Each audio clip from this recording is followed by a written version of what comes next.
What's going on, guys? Thanks for tuning in to another episode of the Red and Gold Standard Podcast. My name is Zach Hernandez, and as always, I am joined by my co-hosts, Matt Llewellyn and Mike Andrews of Nothing But Niners. We got a great show planned for you guys this evening. We are going to be talking about Deebo Samuel's trade, Brandon Aiyuk's potential trade. We got some release news that I see that just dropped a few minutes with Joey Bosa. We're going to talk about possibly some mock drafts if we have enough time. We're going to get into it all. Before I toss it over to my guys, if you are watching on YouTube, make sure you hit like and subscribe to 49ers Hive and Nothing But Niners. It's super important you subscribe to both channels. That helps more than you know. Hit like, hop in the chat. Regardless of the channel, we'll read your chat. We want your guys' thoughts on what's going on with the Niners. And if you're watching on X, make sure you also hit like and repost the stream. And follow all of us. Our handles are on the screen. Now they got that out of the way. Matt, how you doing this evening? I'm doing good, man. There's been a lot going on.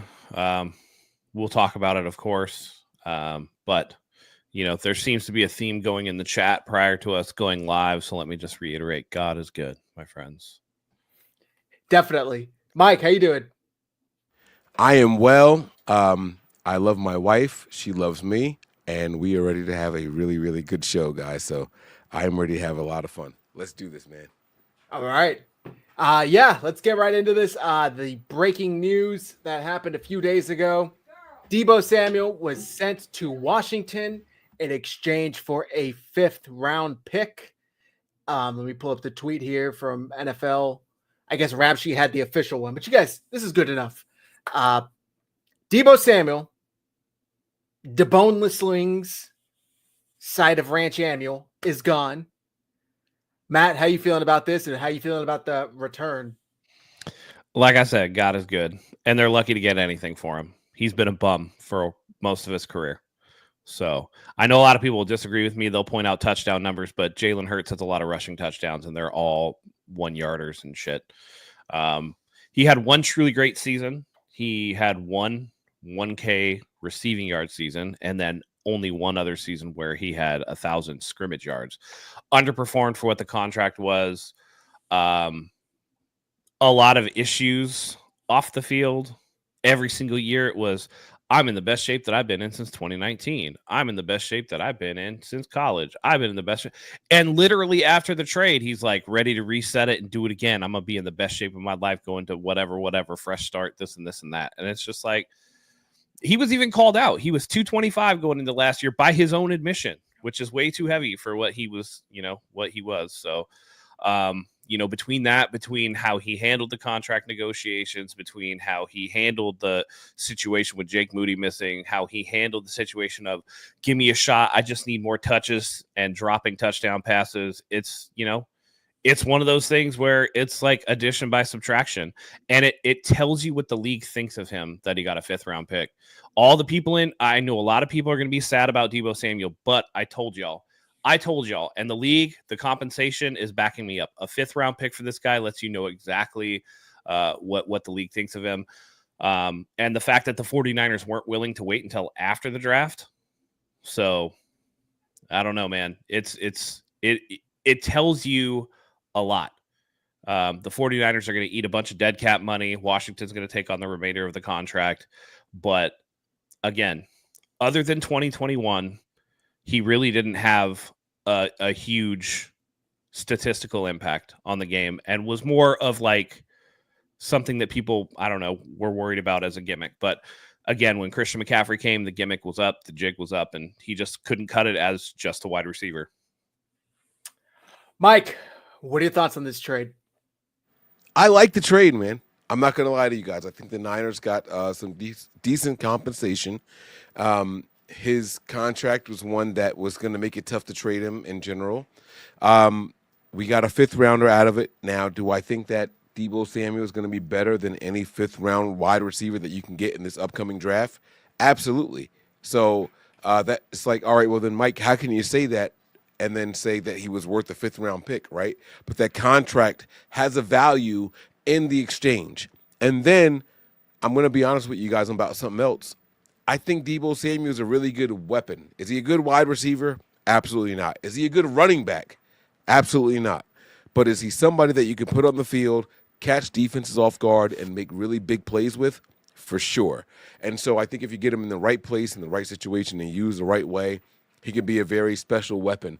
Deebo Samuel is 2025's version of Percy Harvin.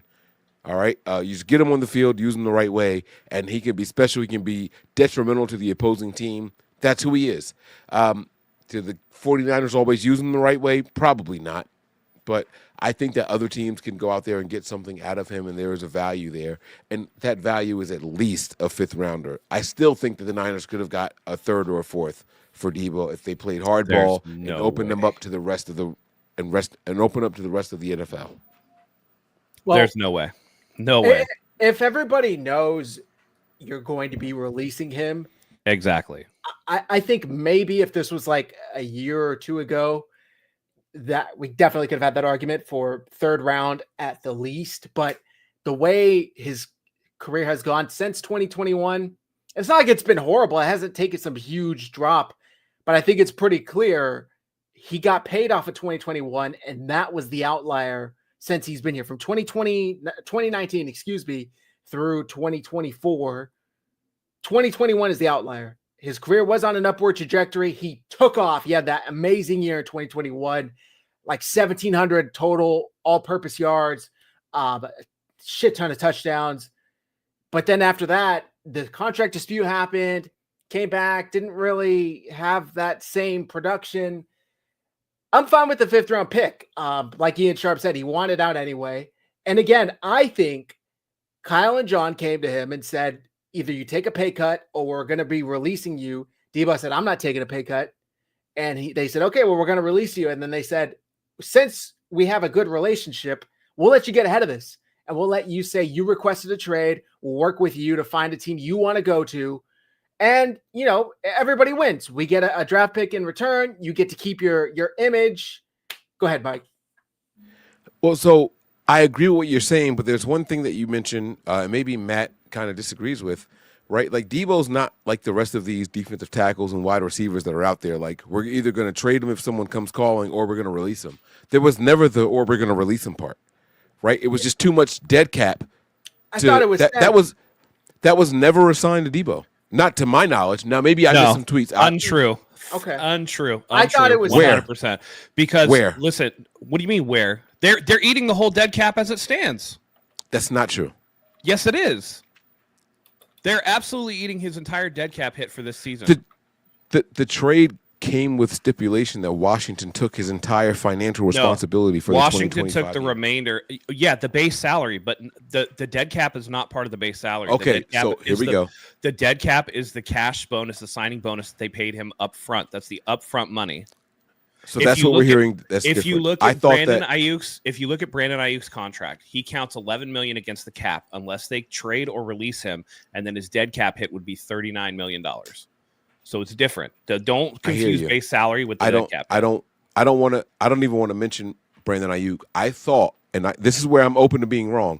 I thought that the stipulations was that Washington took him and got him for only a fifth-round pick because they agreed to take on all of his financial responsibility for 2025, which would tell me also the dead cap. Now, if I'm wrong, I'm open to being wrong about that, but I think we should clear that up on this program right now. You can't trade dead cap. It's only on the team that made the initial contract signing.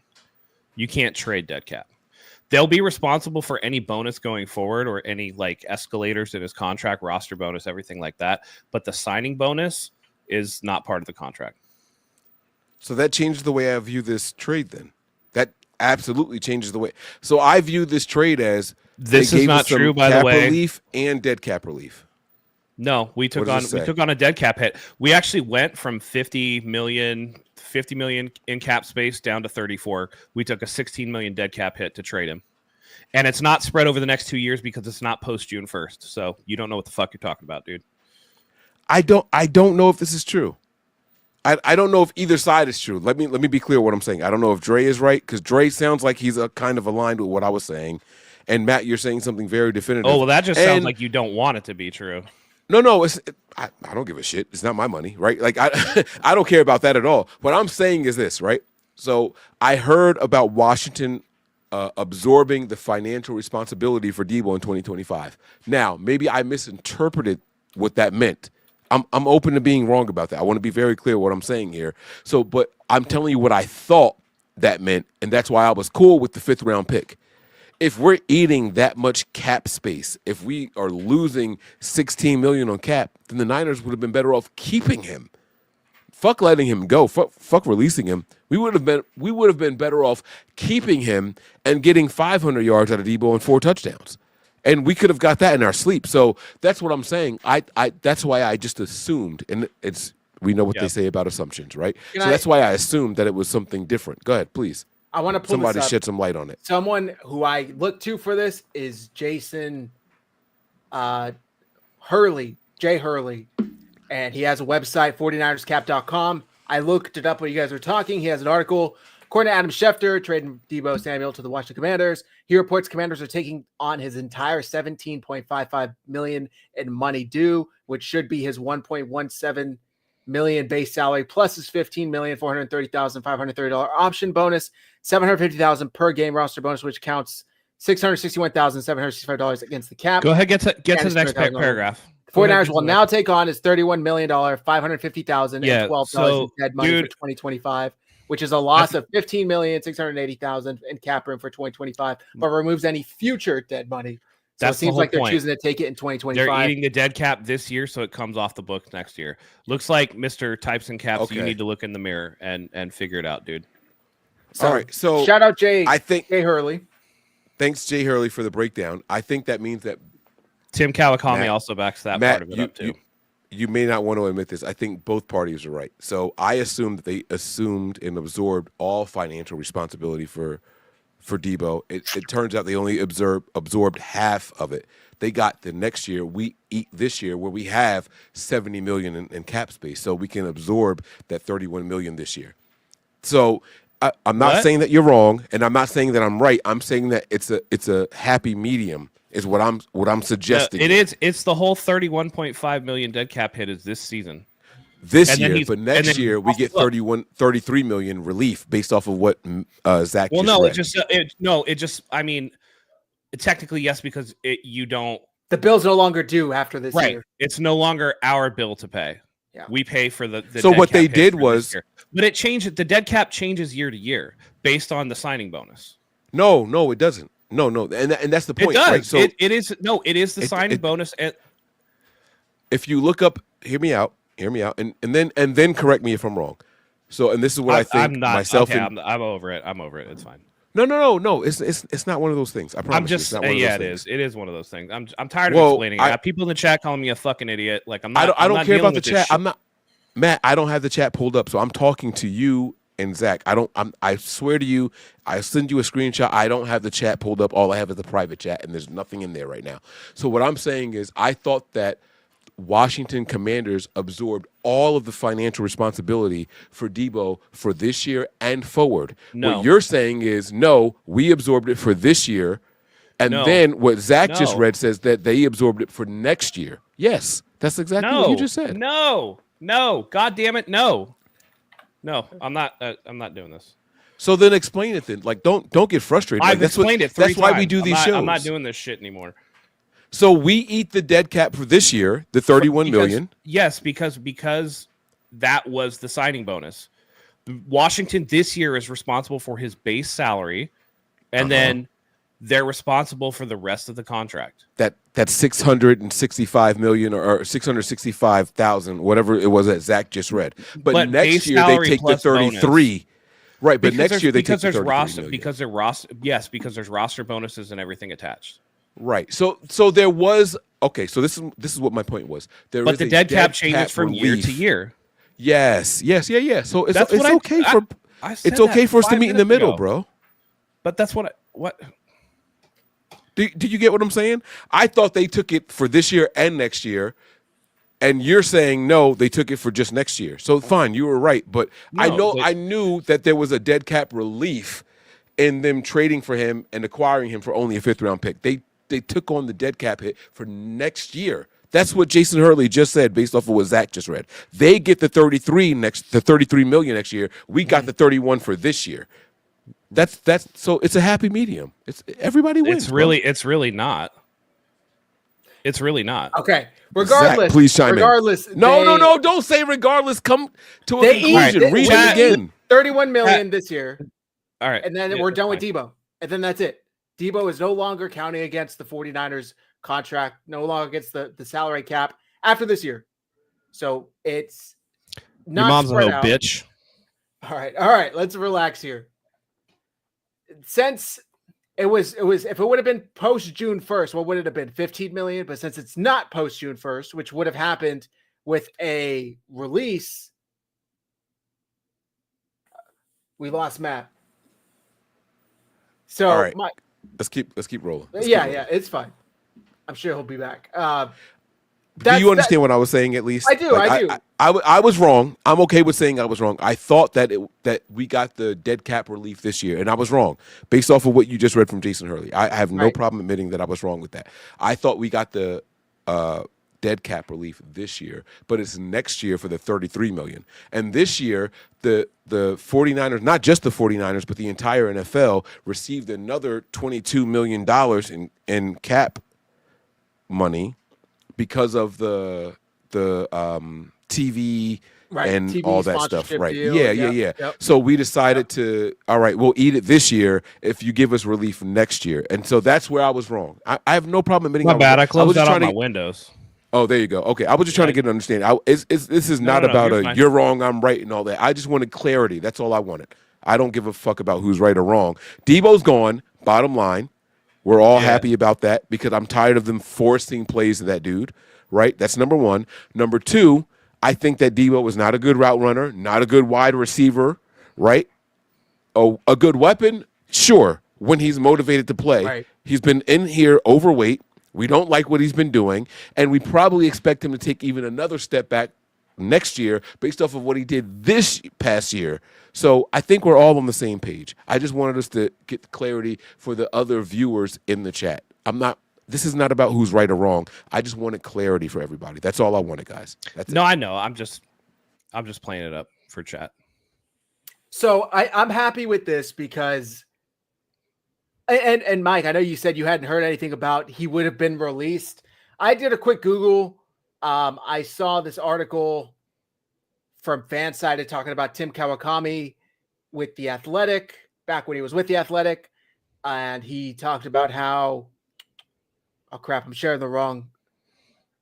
Sorry. No, this is the right one. No, it's the right one. I have heard that two sides are separating in their minds. Now things can change. Who knows? If he has no opportunities out there, that might be different. But I don't think he has no opportunities if the 49ers release him. He might get a nice new deal, but as a released player, not as a traded player, more likely. Now, this was back in February 13th.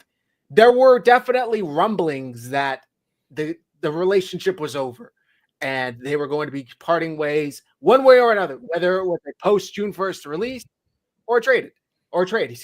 They went the trade route. There were reports that Washington, Houston, I forget which other team was interested. Ultimately, Washington gave up the fifth round pick. Would have been nice if it was a fourth. And got Deebo Samuel. So, and I think there's a bit of a disconnect between the fans that are happy to see him go and the fans that are kind of like rubbed the wrong way over people that are happy to see him go. It was great. 2021 was great. And everything he had done, to contribute since then. But it really didn't seem like the vibe was right. He wasn't that locker room type leader that you needed from a guy with the C on his chest, one of the longer tenured players now under Kyle Shanahan. And ultimately, when the opportunities did come, aka this year, the production wasn't there. So I'm happy to see him go. I wish him the best in Washington. No bad blood. That's it. I just think, it's unfortunate. And I do think he would have been released because he made it clear in the whatever the exit meetings were that he didn't want to play here anymore. So he requested the trade. They were going to release him because he wasn't going to come back. But it's unfortunate we didn't get more of 2021. Because if you take away 2021, this was a receiver that averaged less than 700 yards a season, and that's just not for what he was getting paid. That's not, I will say this, and this has nothing to do with just Deebo. One topic one argument, this show is gonna be fire. I love it. I'm with it, man. This is what it's all about right here, right there. What Mega just said. Love your passion, Matt. He said Matt, but all of us are trying to bring it in this episode. So I like that. And a little bit of it is a little bit of inside baseball. We all talk behind the scenes, and it ain't that deep. But like, if we all just I can't say this enough times. If we all just, sat around here and was like, "Oh, great point. Oh, great point," nobody would watch. That's not entertaining. So, but it's unfortunate it didn't work out. But again, since the 2021 season, the contract negotiations, the stuff with Tabor Pepper, blah blah blah, and it's like for every game that he has against the Philadelphia Eagles where he gets 3 touchdowns, he has a Super Bowl where he doesn't do anything. So it was just, there was no consistency there. And I don't think that in this offense, you could do that. And to Mike's point, it's something that we all thought, and we've all talked about, this offense is going to hum with more synergy now that it's not like, well, Deebo hasn't gotten the ball. I mean, we literally watched Kyle Shanahan force feed Deebo the ball the week after he was like, if I got more touches, that's what it would be. And it ends up costing. And that's not just on Deebo. Let me be clear. A lot of that's on Kyle Shanahan too, for trying to be like the galaxy brain in the room. Like, oh, you don't think I could do this? Well, watch.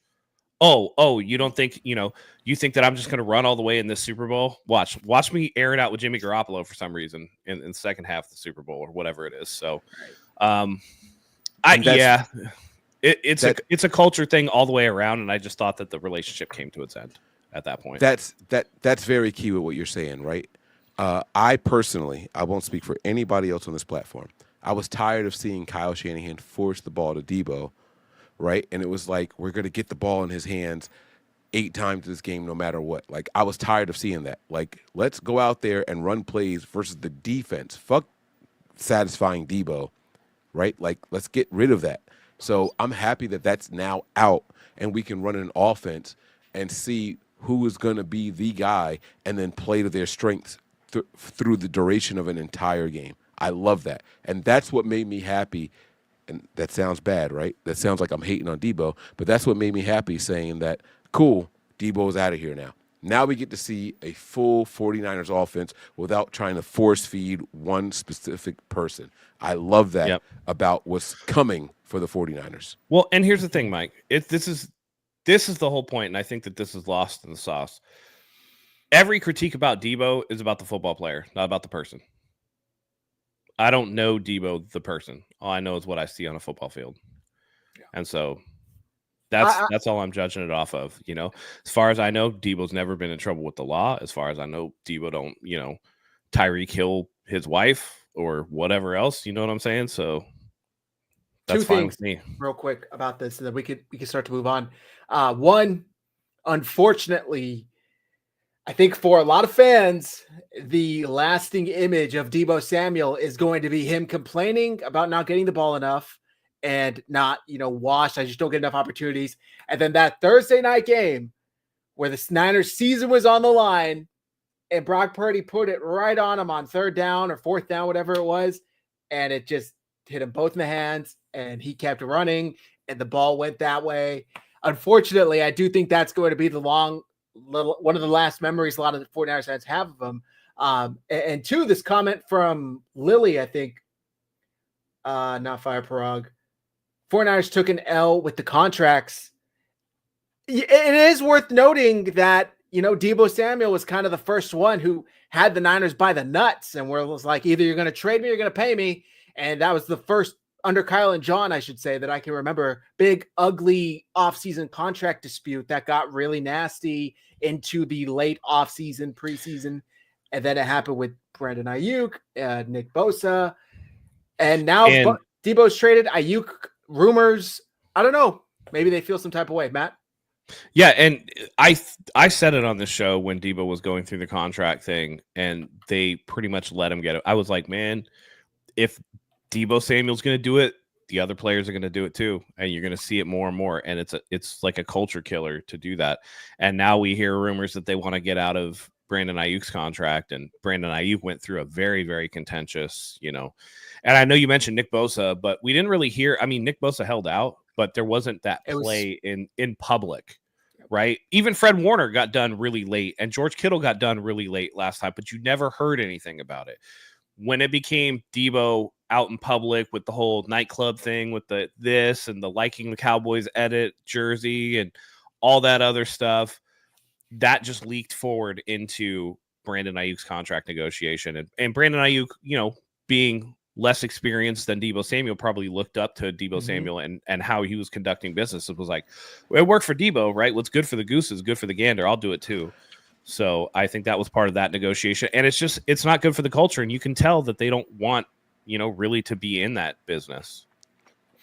And I still credit a lot of this to his agent, right? So you guys got to remember the trade request and all that stuff when Deebo was negotiating for the contract 2 years ago, right? That's the same thing that he did with DK Metcalf and A.J. Brown, if I'm not mistaken. It's the same agent for all three of those guys. I don't think it's a coincidence that Deebo requested a trade this offseason, and now so has DK Metcalf. And they both signed those 3-year deals, and it's the last year of those deals. And it's like, all right, trade me. And it's announced today, while we're like this day, today, that DK Metcalf also requested a trade from the Seattle Seahawks, right? I think this is the agent being a little bit more involved than just the players on their own. So the teams are kind of tired. And AJ Brown was already traded. Just to further your point, AJ Brown was already traded. Bingo, right? So it's kind of like this is the agent getting involved in this a little bit more. And Deebo even goes out to say later on, and I don't know if you guys plan on talking about it, like, hey, there's no bad blood between me, Kyle, John Lynch, and I have nothing but love and respect for those guys. Like, he posted that comment out there kind of to differentiate between himself and his personal thoughts versus the agent and what he was advised to say and do in the public's eye. So I think that all weighs something here. There you go. So I think that all of this plays a big part in it all, guys. So don't think that there's like this dissension between us on this platform. This is kind of the agent and his tactics, his negotiation tactics, right? I don't think he wants any of his wide receivers playing their final year without a future, without saying, hey, we need long-term commitment from whatever team is representing us. So I think that plays a part here. Do you guys think there is any part of this is Jed York saying, I'm tired of paying these high dollar bonuses and contracts. I shelled out all this cash. We were a top 3 cash spending team since John and Kyle have gotten here, and there's no ring to show for it. I'm done paying it. Fix it through the draft. I'm over it. Figure it out. Get these guys out of here. Do you guys think there's any truth to that, or is that like wishful thinking? Maybe not wishful thinking. Am I creating a scenario that's not there? Basically, I don't know. I can't help but feel like Jed's kind of pissed and it doesn't want to keep paying a bunch of money with no ring, with no results to show for it. Mike, any thoughts to that? I do. So when you watch John Lynch's presser at the Combine, he kept emphasizing that we paid so much in cash. He didn't talk about cap space. He talked about cash, right? And I think that comes down from someone higher than him because, not for nothing, the Niners are in great position in cap space. I know that it may not feel like it for us, like so close, but the Niners are in a really good position. The Niners are a top 10 cap space team, even currently, right? Even currently, we're a top 10 team, but there was something mentioned to John Lynch about the cash that they were spending, and I think you're right, Zach. I think it came from higher up. I think that came from Jed. I think there's a reason that they're trying to sell 10% of the team for that $900 million in cap space. They want to go out there and get that cash back so they can kind of recuperate and then keep it pushing forward. So I do think that has something to do with it. I don't think that it's all on the individual players and how they negotiate. I think that the agents have a lot to do with it, and we're not just going to continue to pay top dollar to each guy whose next contract is up. So I do think that plays a major part in this. And maybe it would have been different had they had one ring by now. Matt, any thoughts on that, or are you ready to move on? I'm half in, half out on that. I really don't think that it matters that much. I think that the money was paid up front, a lot of it. Like Deebo got 41.5 of his contract, like at signing. So the cash was paid out, right? Like that was already paid out. I think it's more balanced against like what the future money would be for the player that they got. So that's why it's like there are players that make a lot of money, but we don't hear a peep about Bosa's contract right now. We're not hearing a peep about Trent Williams' contract right now. We're not hearing a peep about Fred Warner's contract right now. Like the two people that we're hearing about are the two people that were out in public and then that didn't produce after the contract. So I think that has a larger role. And I know a lot of people think that the 49ers are cash strapped because of whatever. And it's like, guys, they're paying $200 million in cash to a construction company to renovate the stadium. Like they don't have a cash flow problem with paying player salaries. That's not the issue. I think they don't want to pay Deebo Samuel, this $28 million or whatever it was going to be for this year. They don't want to pay Brandon Aiyuk $30 million this year. Like for what they got out of it. I mean, Aiyuk might not even be back until mid-season, and then we don't even know what he's going to be. So it's interesting, but I don't necessarily think that because what was Deebo's total contract? It was like 80 something million. What do we know what the total extension was? 3 years, $71.5 million contract. So it was like they paid more than half of the contract at signing. They already paid $41.5 million of that. So there was only $40 million left on the deal. Damn. So to me, I don't think that it's necessarily the contract itself. Okay, good point. So with Brandon Aiyuk, Matt, you brought him up there. Will he be healthy? We don't really know.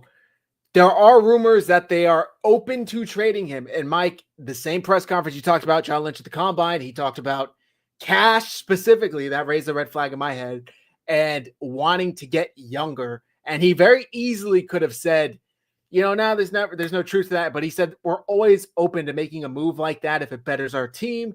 And, we are the oldest team in the league by average. We definitely have to start getting younger.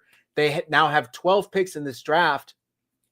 One could argue they could get younger and keep Aiyuk, but apparently they're open to doing both. I asked Matt before we went live, what do you think the likelihood is that he ends up getting moved? Mike, do you think what's more likely, he's here or he's not? I think it's more likely that he's here. While the 49ers should entertain any offers for Aiyuk, I don't think that there's a GM out there that's going to say, let's take a chance on giving up a current draft pick for a player that we don't know when he's going to be out and available, how he's going to come into camp, how he's going to finally show up, and we should acquire that guy, right? So if someone is dumb enough, I'm going to say it that way for a reason, right? If someone's dumb enough to call in and say, hey, we want Aiyuk, yeah, we're absolutely going to listen to it because I can't believe that we're even going to get that kind of offer. And it's not that Aiyuk isn't that good, right? And he could be that good. But it's more of a why would any GM worth their weight going to trade and try to acquire a Brandon Aiyuk who was injured, the big cap hits, the money that he's owed and all that stuff, and you don't know what his return is going to be. Because if a trade is going to happen, Brandon Aiyuk cannot pass a physical right now. He can't run. He is not running.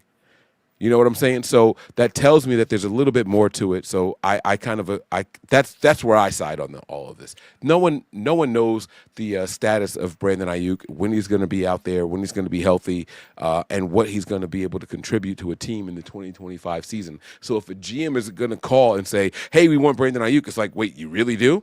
Okay, well then what do you want to offer us? And the Niners should entertain that kind of trade. If you're willing to take on that money, that cap hit, for a guy that may not even be able to play this coming season, sure, hell yeah, we're going to listen to those kind of trades. I don't think that John Lynch said anything wrong. And I want to point this out also. He was asked specifically about Brandon Aiyuk, and he did not say, yes, we have heard trade talks for Brandon Aiyuk. He said, we get calls about top players all the time. He did not say Brandon Aiyuk. He said top players. Good players. We get calls about good players all the time, and we are going to listen to those calls. So please pay attention to what exactly was said, not just taking it at face value for the headlines. By the way, I missed a super chat earlier from Gray Fox 198. Brandon Aiyuk punch in the air. This is in reference to Deebo Samuel getting traded. How funny is that? Brandon Aiyuk comes out, thanks, Mike, for an entire summer. It came out. Did you guys see the clip? Brandon Aiyuk had Jaden Daniels at the championship game last year when we beat the Lions. These dudes were like this, and he was glazing them up all summer, talking about, that's my guy. I want to go to Washington. And Deebo doesn't say shit until late February, and he goes to Washington. You know Brandon Aiyuk is punching the air right now. But, hey, Washington, you want to send another third? Maybe you can come get him too. Get both of them. We'll see what happens. We got another $5 from Sean. Thank you very much, Sean. I think they are weeding out the negativity and public bashing of the team. Deebo, I puke. Who's next? Glad the pear is gone. Is he calling Deebo a pear?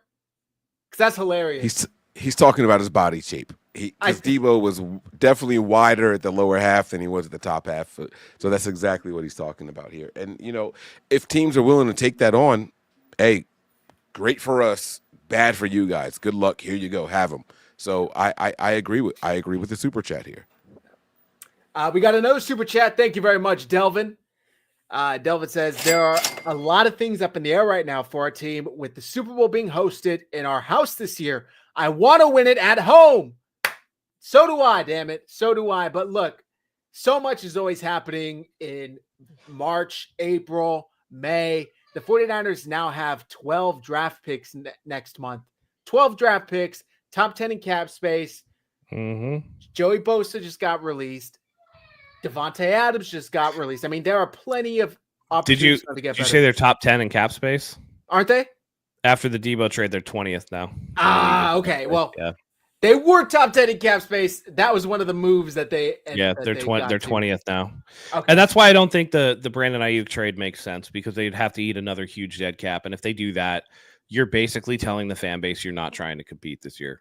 That you're going to go for 2026 because you won't be able to bring in any worthwhile veterans, and you're going to lean entirely on a draft class. And I don't think that the 49ers can really sell that to people like Trent Williams and Fred Warner and George Kittle and like these veterans. Hey, let's waste another year of your career. Trent Williams might only have the 1 year left.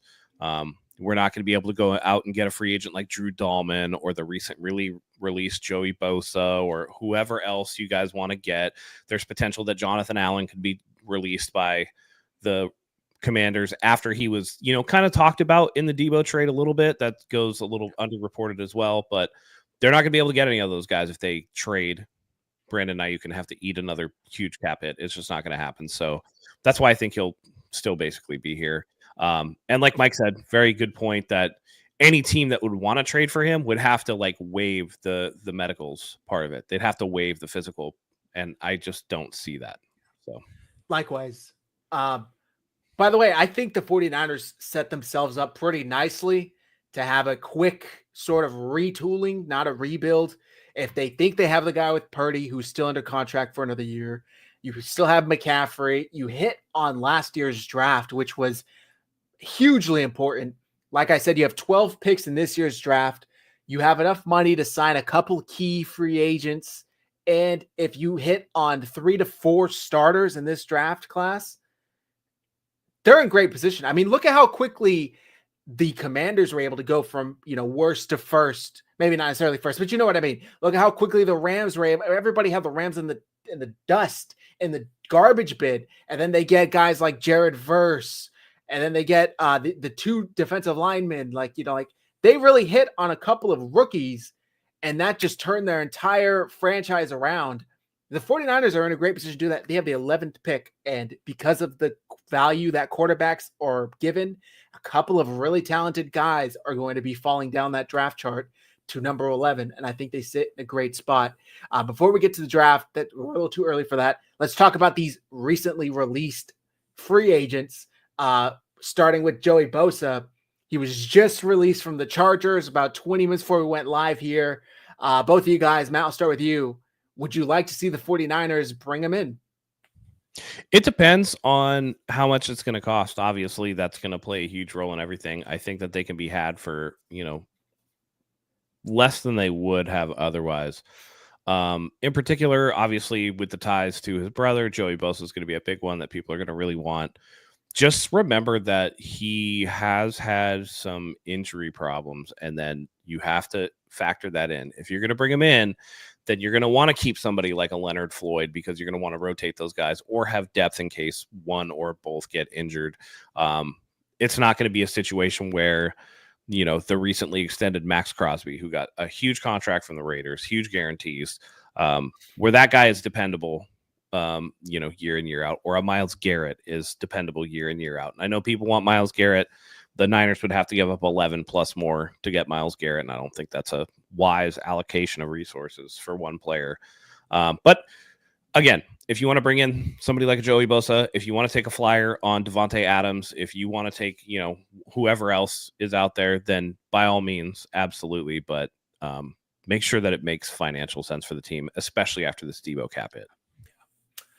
Mike, what are your thoughts on him? Pair the brothers? I mean, yeah, if you can't get the guy that you want. I think that the Niners are still in play for Myles Garrett, and I am not 100% convinced that it's going to take pick 11, right? We might be able to get him for this year's second and next year's first, right? Like we don't know exactly what it's going to take to acquire a Myles Garrett. Here's what we do know. He's the one who requested the trade out, which devalues and lowers what it's going to take to acquire him, because he is unhappy. He doesn't want to be there. Now the value, the trade value is lower. The Niners could potentially go out there and acquire him, and it may not take pick 11. And that's what the Niners standard is right now. There's no other team that they're going to be willing to trade him to that can even entertain a pick in the top 11 picks of whatever round that you're in, right? The Niners' second round pick or first round pick is significantly higher than another team like the Eagles that he's been tied to, right? The Eagles are going to be picking 32 in each round. The Niners are going to be picking 11 in each round. We're talking a massive difference here of 21 picks, right? So I think that weighs something, or 11 picks. What is it? I'm sorry, I've been drinking. But it's a massive difference in what it's going to cost to acquire that guy. So the Niners are still in a really good position. Now, if it does take the first round pick for the 49ers, it's not going to take a second this year. It's not, you know what I'm saying? Like there's give and take with what that trade compensation is going to be, and the Niners are in the best position to acquire a guy like that. So if the Browns are looking at him and saying we want to get the best pick overall, the Niners are still in position to make that play there. When it comes to Joey, cool. If we can get him and he's going to cost, low amounts of money because he's been released, that works out for the 49ers. But I would think that they were going to, like Matt said, keep guys like Floyd and then bring in a guy like Bosa, right? And then work that into a healthy rotation, and all of a sudden we've got a stacked defensive line. That's what it's going to look like. So even if we can't get Myles Garrett, we might be able to get this guy and one more guy for a healthy rotation, and that could make us one of the most deadly defensive end teams in the NFL. I'm all for bringing in Bosa. I don't think he'd break the bank to come here. There's motivation for him. Obviously, he's always talked about playing with his brother. They're from here. Wait, are they from here? Maybe they're from Florida. Maybe I'm getting that mixed up. I think that it would be a great signing for the 49ers, a depth piece. Matt did bring up a good point. He is kind of often injured, but I think that's still fine because they're not going to be asking him to play 80%, 90% of the snaps every game. He can come in on third downs, obvious pass downs. And I think that would be very productive for the 49ers. While we're on the topic of released players, Sean, by the way, had another super chat. What about trading Bosa? He is good. With the super nuke there, he is good. He can't take over games without help. Very few players, especially defensive linemen, can take over games without help. In my 2 cents, what are we talking? Lawrence Taylor, Mean Joe Green. I mean, how many players really are that single game wrecker? TJ Watt sometimes is completely not even a non-factor. Myles Garrett as well. So I think at some point, not everybody's going to be able to be that game-wrecking player, regardless of how good you are, you always are going to need at least some help. That's my take. I don't know if you guys have anything to add to that, but I don't know, man. Like, there's only so many players we can trade away before you just become like a really bad football team. And you're not. The thing about trading elite players is you're not getting commensurate value in return. Very rarely do you get the better end of the deal. All right. That's just my opinion. But yeah, let me ask this question, because he says, "What about trading Bosa?" I'm assuming that he means trading Nick Bosa. Mm-hmm. Would you guys trade Nick Bosa for Myles Garrett right now? And this is not a loaded question. This is not a. I want to know what your guys' personal thoughts are. Would you trade Nick Bosa for Myles Garrett right now? I don't think so. He's not that much older, but he still is older. I don't know in terms. I mean, are we just doing one for one? No, nothing else attached, player for player. I mean, yeah. So if you could give Nick to Cleveland for Myles, this is gonna sound bad. I think Myles is more consistent on his own than Nick Bosa is on his own. I would be angry at it, but I don't know if I'd be jumping off the walls happy at it either. You know what I mean? It's like, okay. It's like you could see how you would upgrade in some areas, but then maybe not in other areas. I don't know. I think the goal is to get someone here with Nick Bosa, not so Agreed. much trading away Nick Bosa. And so that's what I don't know if Sean meant trading for Joey Bosa. I don't know if Sean maybe was misspeaking, or I'm pretty sure he meant Nick. He was officially released. Okay. And with the caveat that he can rarely take over games single-handedly. Okay, Matt, I don't think you had anything to add. No, but that same argument is the argument that I have against Deebo Samuel. Fair. Really, does he take over a game?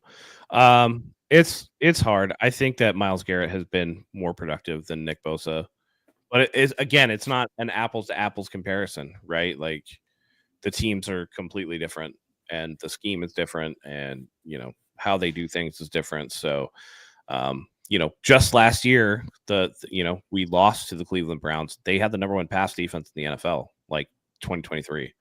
So they obviously didn't have it in 2024. Things change. It's too, but I think from a consistency standpoint, I do think that Myles Garrett has been more consistent. I'm not sure how he is against the run, just pure sack numbers. So, yeah. By the way, Mike, you talked about the 49ers being a perfect opportunity for the Browns to send Myles Garrett to. Not to mention, they're out of the AFC. They're not a common opponent. Other side of the country. It's not like they're sending him to Kansas City, Buffalo. You're not helping the top teams in your own conference. So I think it helps it even more, the argument. Boy, if they could get him and keep the 11th pick, the 49ers would be in really, really top shape moving forward. Let's talk about Devontae Adams. He was also released, I think earlier today or yesterday. I'm confused with my days. I'm all for bringing him in, similar to Joey Bosa. I don't think he would break the bank. Now, he is definitely firm here. I know that for a fact. He's local. The reports are the three teams, no shocker that he'd be willing to go to the Rams, the Chargers, the 49ers. Bring him in maybe as insurance for Aiyuk. He's still a top route runner. If you take his average that he had with the Jets, split that up over 17 games, I still think that tops 1,300 yards. What are your guys' thoughts on Devontae Adams? Yes or no? For the right price, obviously. Mike? All right. Yeah. I would do it if the price is right. I would absolutely do it. There's no logical explanation as to why you wouldn't do it. Even if you thought that Brandon Aiyuk was going to be healthy for week 1, right? You would still want it to be Aiyuk on one side, Adams on the other side, and whether it be Pearsall, Cowing, whomever, Jennings in the middle, right? Like that's a phenomenal wide receiving core, right? Now all of a sudden our wide receiving core would go up against a wide receiving core like the Eagles, where they have AJ and they have Smith over there, right? Like, so all of a sudden now our wide receiving core is just as good as theirs, maybe even better, right? Like, you'd be hard pressed to find if Nick if Brandon Aiyuk is healthy, right? Even if he's not healthy, though, bringing in Adams until he could be healthy and Aiyuk, it's just, I mean, we're going to get better as the season goes on. That's what you want to see for this team. And so Adams being released, him out there being up for grabs, and he's going to basically have his pick of what team he goes to, right? He's going to have to agree to it as a free agent. That absolutely helps the 49ers, and I would be willing to make a move like that. I would absolutely be willing to make a move like that. There's no downside to it other than him breaking the bank, and I don't think he's going to do that. No. By the way, everybody for the past couple of years, you know, when you had the conversation of top route runner in the NFL, 49ers fans obviously said Brandon Aiyuk. But if it wasn't Aiyuk, it was Devontae. Can you imagine having both of them? And if Brandon Aiyuk, all things go well, praying it comes back same form, you got 2 top 3 route runners in the NFL on your offense. Matt? Did you say Devontae Adams needs to come back into form, or No. Aiyuk? If Aiyuk, if he returns. Oh, I was like, yeah. Listen, Devontae Adams only played 14 games and still had 1,000 yards receiving and 8 touchdowns. So it's not like he's like he fell off a cliff. Devontae Adams still a good player. I just don't think the Jets are going to keep pretty much anybody that's not, you know, under 28 years old. I mean, they're going to do a complete teardown of that team. So when it came down to it, obviously they're going to keep Garrett Wilson, who's I think 24 or 25, over Devontae Adams, who I think is 31 or 32 at this point. 32. So I think, again, if you could bring him in, you know, that's not a bad move to bring him in. You hope for a year 2 jump in Pearsall. You hope Aiyuk comes back healthy. You still have Juwan Jennings there. You want to get something out of year 3 Jacob Cowing. Like, let's see what they have, you know, or year 2 Jacob Cowing, excuse me. Not to mention the leadership and the veteran savviness that comes with a guy like Devontae Adams, who is veteran savvy. Yes, I wouldn't say leadership necessarily. Fair enough. I meant more so to like help the younger receivers, not necessarily the rest of the team. But he might teach a guy like Cowing, this is how I run this route. You know, I don't know. Maybe I'm dreaming over here. I do think that for the style of offense that San Francisco runs, I think Devontae Adams is a good fit because he is still a crisp route runner, and I think that that's what they need. Yep. It would be perfect. Also, like Mike said, you get Devontae, even take Aiyuk out of it until he's healthy. Devontae, Jennings, Pearsall, plus Kittle in the middle. Like, that's a hell of a 3/4 receiving group right there. That puts the 49ers at tip-top share. I mean, they could realistically, now obviously this is like all things as great as possible. Realistically, it's not that far-fetched to trade for Myles Garrett and sign Devontae Adams. This team is like completely different than it was a month ago. So I'm going to say a prayer every night and hope this happens, but we will see. Let's talk about the 49ers, 2 free agents, specifically that I want to talk about, pending free agents. Talanoa Hufanga and Dre Greenlaw. I think it was Rap Sheet that was saying today he expects the 49ers to lose both. There was a report coming out earlier this week that they were trying to sign Dre Greenlaw to a 1-year, $10 million style extension or deal, I should say. Greenlaw was looking obviously for a longer deal with more security and that he was willing to test free agency. Would either of you guys be okay with both of these players walking if it came to that? I know Matt's answered for one for sure, but what do you think, Matt? Listen, I think Dre Greenlaw has to come back like that. He would be the one that I want. I think Talanoa Hufanga is going to leave. I don't think that the 49ers are necessarily going to be super sad about him leaving. You have like maybe not quite as good a version, but a more available version in Jair Brown. And then you have Malik Mustafa, who had a really good rookie season. You know, Mike, I think we all talked about this last year. Jair Brown and Talanoa Hufanga and Malik Mustafa are like very similar players, and you don't have that true like center fielder, like sideline to sideline coverage guy out there in the secondary. And so I think that makes Hufanga imminently dispensable. And again, we've talked about how we think that his all-pro season was really largely one in the first half of the season when he got all of those turnovers, but he definitely was like a boom or bust type of guy that would give up big plays and everything like that. So, again, much like I say with bringing in Joey Bosa, I think there was a report out there that the 49ers were going to offer Greenlaw $10 million per year, 1 year prove it deal. I think that's fair given the injury history. I know he's not going to want to take that, so I think he'll probably be gone too. But if it was those two, I would go with Greenlaw because I think for the culture and for the energy of the defense, I feel like he's the better player for the 49ers. Yeah. Mike? I'm aligned with what Matt is saying, right? Like if you got to choose between those two, you definitely want to see Huff walk. What Greenlaw means to this defense, forget for the entire defense for just 1 second. What Greenlaw means to Fred Warner. Fred Warner plays just completely different once Dre Greenlaw is out there. It's this, I won't say careless, but it's more of a, I know that guy is going to do exactly what he's supposed to do. He is not a liability out here. I don't have to overcompensate. I don't have to hesitate to make sure that he's in the right place at the right time. I can trust that guy next to me, and that just brings in a massive amount of what's the word I'm looking for? Cohesion. To the group, and so it's got to be Greenlaw that you bring back if there's one guy that you bring back. And not for Might nothing. have lost Mike. You can't hear me?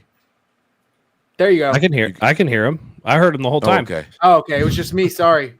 Yeah. Okay. All right. I was going to say, like, Greenlaw is the guy for sure. And not for nothing. I think the Niners shelved him like they did with Trent Williams, saying, like, hey, guys, like, we're not going to make the playoffs. Let's bench you for the rest of the season, get you more healthy, get you 100% for next season. I think that they shelved those guys by design, not because that they get the injuries, they re-injured something or they tweaked something. I think it was more of a, let's get you ready for next season. And so I think that if there's anybody more likely to come back, it's going to be Dre Greenlaw.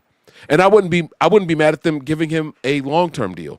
You know, I wouldn't be mad at them giving a 3 or 5 year deal to Dre Greenlaw. Huff, I don't think has the value here. I don't think he does. Like Matt said earlier, Jair Brown filled in just fine. We thought that there was a value in the communication in the secondary, and then after 2 games with Huff being back, it was like, okay, the communication just dissipated again. He doesn't bring enough value for being the guy to say, all right, we're going to bring him back over Greenlaw. So give me Greenlaw. Let us get the best version of Fred Warner, and let the linebackers go out there and do their thing. It's got to be Greenlaw. I mean, I remember hearing reports after the 49ers hired Robert Saleh that he was like personally reaching out to Dre Greenlaw, trying to make sure that he doesn't go elsewhere. I totally get Greenlaw's side, his camp wanting some long-term security. I totally also get the 49ers side saying, look, like, you've been injured a lot. Like, why don't we just do a 1 year, then we'll reapproach this next year? Hopefully this is just a negotiation tactic and he doesn't end up walking. But if he does, the 49ers, like I said a million times in the show already, have 12 picks to replace him. D. Winters filled in nice at times last year. Definitely is younger, still needs more development. And he may possibly never develop into a Dre Greenlaw replacement. But I don't think the 49ers can afford to give Greenlaw a top contract for a linebacker, unfortunately. And I hope that doesn't end with him going to like Arizona or the Rams or some shit like that, because they couldn't afford to keep him. All right, I want to get your guys' thoughts on those 2 free agents the 49ers have. Any other? Should I just disagree? Like, was that too amenable, chat? Like, is this more fun than when we're spicing it up for everybody? I disagree with the comment here saying that the 49ers the defense is going to take a back seat. I can't find it because they are cheap and don't want to spend money on the defense. But like, the whole point is that we're talking about the 49ers already made a bunch of mistakes with their contracts, and they're going to rectify those, by the way. Like, I fully expect Kyle Juszczyk to not be on this team next year. I fully expect Javon Hargrave's going to be gone. Like, Mistakes were made. I mean, we talk about the Deebo contract. Two people who took more money to do less for the 49ers than Kyle Juszczyk and Javon Hargrave. Like, come on now. Yeah. Especially Kyle Juszczyk. Like, dude touched the ball. Like, how many I would love to see how many touches he's had since he's been in San Francisco. I'm willing to bet it's less than 20 a year. I was going to say 50 total. Yeah. So, I don't know, man. But the whole point is to get rid of bad contracts. And when you look at like Dre Greenlaw, again, I think 1 year, 10 million, prove it is fair, given that he's coming off of the torn Achilles. And in his first game, he started having like a little bit of a flare up of something or other, you know, and then he missed time with that broken forearm that we talked about. And he plays a style that's only going to get him more injured as he ages. Yep. So giving him a long-term deal would go right in line with the Deebo contract and the Aiyuk contract. I just don't know how smart it is. And while it sucks that guy is a beloved part of the locker room and has been a really productive player, I just don't think that the 49ers should be continuing to do contracts that way when it's already bit us in the ass multiple times. Thank you. This is the comment I was talking about. 49ers are unwilling to spend this year to make the defense better. They've already spent 1 and 2. Who's to say they don't draft a stud defensive tackle, a linebacker, and they don't need to spend? What if they find these pieces through the draft? Go ahead, Matt. Well, I was going to say they spent on Nick Bosa, Fred Warner, and Diamador Lenore. Like, those 3 players got massive contracts. And Warner's going to be up again soon, by the way, and he's going to get another massive deal. So they spend, they just it's hard to watch some of these teams going through, and you're just like, dang, like, you know, Philadelphia was able to re-sign, you know, Dean, and they were able to extend Barkley and Bond. Barkley, and it just seems like they have it all. But then, you know, the flip side of that is the bill eventually comes due. We watched Kansas City trade both their starting guards away this week. So it's a balancing act, and the 49ers haven't necessarily gotten it right so far, but that doesn't mean that they can't readjust. And I think that this is more of a readjustment year. I do think that probably means they won't be as competitive as they would have otherwise had they been smarter with their contracts. And, you know, the Trey Lance draft, the repercussions are going to be still felt for another couple of years. But I think that, you know, they're trying to get back into a position where 2026 is going to be a very big year for them, potentially in free agency and other things like that.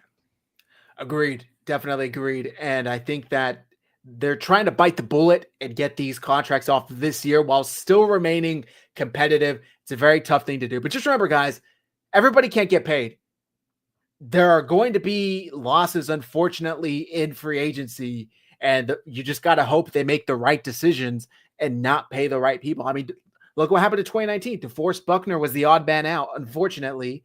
Now, the 49ers, looking back, didn't make the right decision because they probably should have kept him over Armstead, but at the time, that was who was up for a contract. So that's just how it shapes out. We're going to see how they handle this offseason. Hopefully, they're able to bring Greenlaw back, but if not, hopefully they're able to find his replacement in the draft. That's my 2 cents. And I really do think that a lot of people forget just how quickly you can get like that back in the draft. I mean, look at the 49ers last year. If it wasn't for rookies, if you didn't have Isaac Guerrero toting the rock the back end of the season, if you didn't have Dominic Puny blocking for Purdy, if you didn't have Ricky Pearsall coming into his own, if you didn't have Renardo Green, Malik Mustafa, these are like stud rookies that the 49ers drafted. None of us even knew of a year prior. So like just finding the right guys can change your team like that. And I think the 49ers can do so next month. Was there anything else with free agents, 49ers, or other free agents you want them to sign? You guys want to talk about? Drew Dahlman. Thank you. Take the center. Wait, did you guys see? So I guess our speculation, and people are just kind of guessing, right? Like Drew Dahlman would get like 13, 14 million per year on the open market or whatever. Did you guys see the report that it's rumored that Aaron Banks would get between 18 and $20 million a year? I saw that. That's insane to me. He did not play like that. Tom Pelissero reports he could get between 18 to $20 million per year. That's insane. That's insane to me. Bye. Like, let him walk, dude. Like, no way. When I hear that, I think nice comp pick because there's absolutely no way the 49ers are going to give him that. Looking back, maybe we should have done that with Deebo and Brandon Aiyuk too. Got the comp picks because it's not working out. It's kind of bummer, but yeah. So Drew Dahlman, I think veteran center. He's still only 27 years old, so could definitely piece that thing together. We got to get Brendel out of there. He's so bad. I don't know how you can make McKivitz look good by comparison, but he somehow managed to do it this year. Can't be having that. Mike, any thoughts? I say go out there and get the guys that you think are going to make the team better. If Dahlman's that guy, then you have to go out there and get him. I'm so tired of like worried about cap space and can we afford him, can we not afford him, and all that shit. Fuck all that, man. Like we need to go out there and win right now. And the teams are the best when the Niners have a center that they can trust, and that's what Dahlman's going to be. He is the guy that everyone is saying like will put the Niners over the top. We have a left tackle and Trent returning one more year per John Lynch. I don't know how true that is. That remains to be seen. We found a Dominic Pooney, and we have the 11th overall pick. You go out there and you get Dahlman. That's 3 of 5 offensive linemen right there that are ready to go. And if you can find one more out there somewhere, that's even better, right? So I say go out there and get that guy, make this offensive line significantly better. We saw what Saquon Barkley could do behind a significantly improved offensive line from what he had with the New York Giants. All of a sudden, he is MVP, Offensive Player of the Year, blah, blah, blah, blah, blah, right? He's that guy. There's no reason for me to believe that if what the Niners are saying is true, CMC is back and he's healthy, if Trent Williams is back and he's healthy and he's ready to play, there's no reason for me to believe that if we go out there and get a Dahlman and maybe draft another guard or a tackle that can improve this offensive line, that we can't get that same exact kind of production. So I say you go out there and do it. If we're just 1 or 2 pieces away on the offensive line, you got to make that investment. That's what you want to see. So I say go out there and do it, and let's run the table, man. Like let's bring it to the rest of the league. Let's stop sitting back and saying, oh well, they did this, so we have to counter it. No, let's make them beat us, and I think that's where we are. Okay, very well said. Very well yeah, said. I think, listen, I'm kind of with you on this, Mike. Every offseason, it seems like everybody's just miserable because somebody becomes available, and it's like, let's go get that guy. Would you trade this guy for that guy? Like it's a game of Madden, and it just ends up leading to the fan base being disappointed. And it's like, we can't sign everybody. You're not even going to sign most people. You got to pick like the two people that are going to, the free agents, 2 or 3 free agents that you feel like are going to make the most impact dollars for performance as well. So I wish we could get everybody. I wish it was Madden that we could just, hey, let's just trade, let's finesse or whatever. Like I can go into a game of Madden and end that first season with like half of the first round picks in the draft. You know what I mean? Just by doing all kinds of stupid stuff. I don't know, man. It's just, it sucks. The off seasons are typically miserable just because of it's the keeping up with the Joneses mentality, and everybody gets mad when we don't get the guys. So choose 1 or 2 that you want, go after them and sign them if you feel like they're going to make the team better. Agreed. And with everything else, we got the draft, baby. We got the draft. 49ers are going to hit on 2 draft classes in a row. I can already feel it. I'm manifesting it. And there are going to be some stud rookies coming out that are going to be contributing next year's team, which really isn't something that we see with Kyle Shanahan-led teams. But they got no choice, and they've really stressed getting younger, and I think that is going to come into play within the next couple of months. By the way, I see the chat here, saying why overpay for a center? You're going to blame it on Purdy once he sneaks it up again.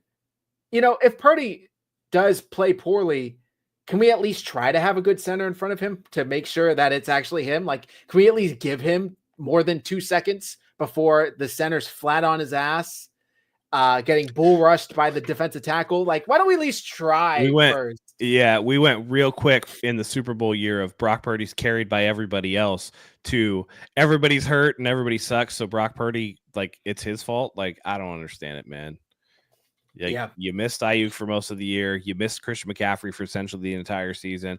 Trent Williams missed like the last 8 games of the season. Like Juwan Jennings was your number one guy for most of the year, right? Like you didn't get performance out of anybody else. I think George Kittle missed like 3 or 4 games. It's at the end of the day, it's just like, dang, man, why can't it just be a little bit of both, a mix of both? Purdy's better than people give him credit for in the Super Bowl year, and he's not as bad as people think in the year where everybody was hurt.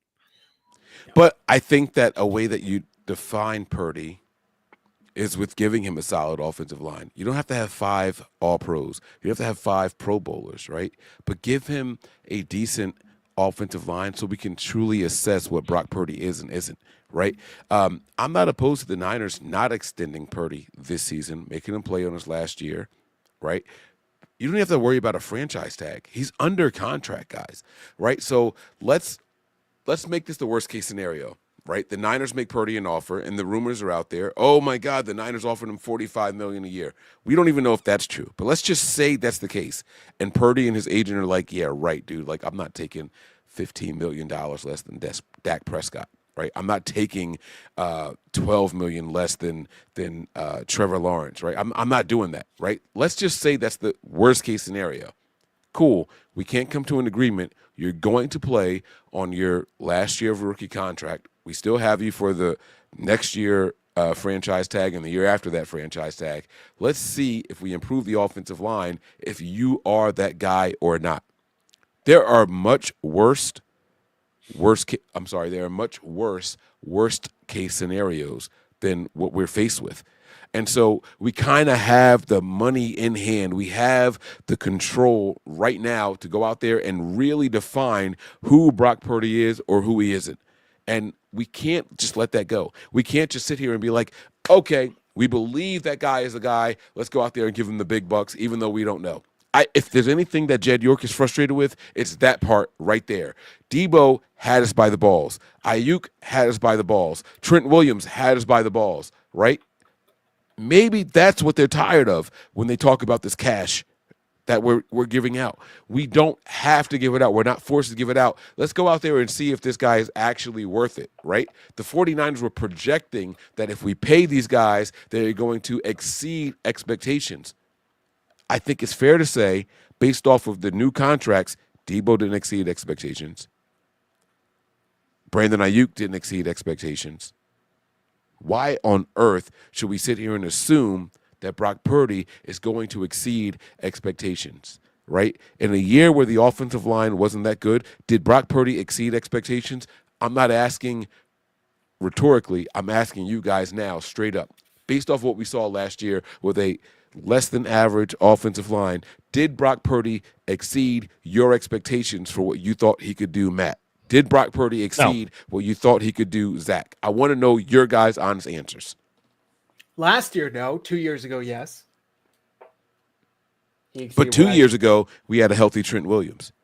2 years ago is different than what we saw last year. Rookie right guard, right guard, right? There's a big difference. So why should we rush to extend him if we don't have to? Right now, the 49ers have Brock Purdy under control for this season, next season, and the season after that. Why rush to give that cash out early if we don't have to? We rushed to give that cash out because we could have tagged Deebo, but we didn't. We gave him a contract. We could have tagged Aiyuk, but we didn't because we gave that cash out. I'm just saying that what if that's the mindset? I can think of one reason, because that number is just going to go up and up and up. If you're going to give this dude a contract, and if you're pretty sure you're going to do it, you should probably do it as soon as possible. Mm-hmm. The longer you wait, look at how much Ayuk's number went up just in the span of 3 months. We're going to wait a whole another season and a half. I mean, in real time, that we're talking 60 million, 65 million, maybe. And the cap jumped by like 20 million this year. Yeah. The other thing is, I think we're working on the assumption that York is actually mad about the cash, and he may or may not be. You know, the one guy that left was the guy that asked to leave. Right? They said, "Oh yeah, we're listening to," but Mike, to your own point, they're listening to people call about top players all the time. That doesn't necessarily mean time. they're going to do anything. And so if it shakes out that Aiyuk doesn't go anywhere, then all of a sudden, all those high dollar contracts are all still on the team except for Deebo Samuel. So then that kind of changes the complexion. And it's like, okay, well, do we just give Brock Purdy the deal or whatever? Like, yeah, like, why not? And Lynch went out. Sorry. The other thing is that most of the new money wouldn't be this year anyway. The cap hits would start coming the next couple years or whatever. So yeah, there would be cash flow up front, but like, again, I don't think that that's really an issue when they're paying $200 million to renovate the stadium or whatever. So it's not like it's a Cincinnati Reds situation where owner, or even a Raiders situation, right? Where the ownership, like the owner is poor. Mark Davis is the poorest owner in the NFL.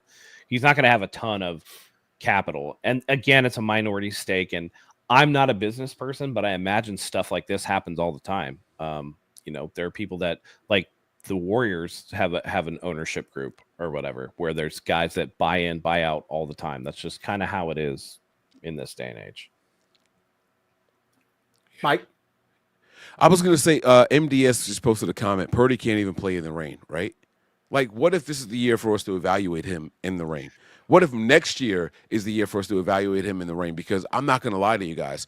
Every time there is a bad weather game, we just don't expect shit from Brock Purdy. And he delivers exactly that.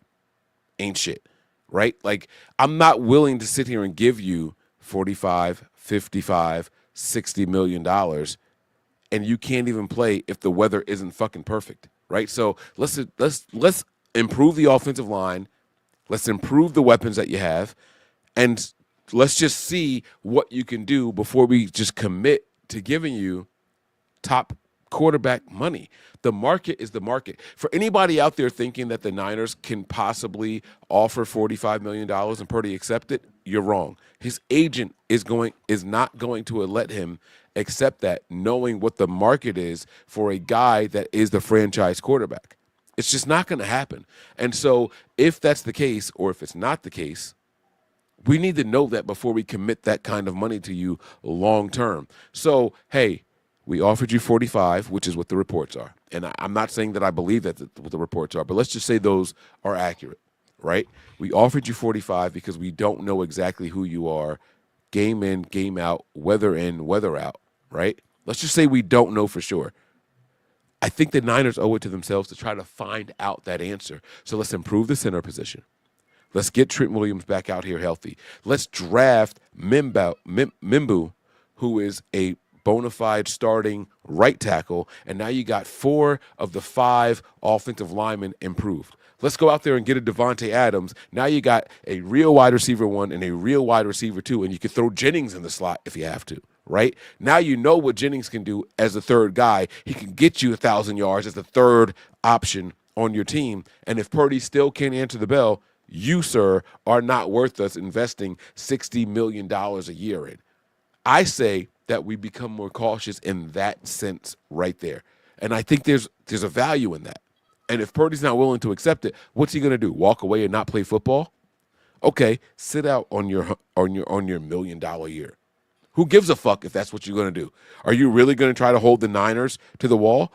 Are you content with your Toyota money and your $1 million contract in the last year of your deal? Are you content with that? Because we still own you for the next 2 years if we want to own you for the next 2 years.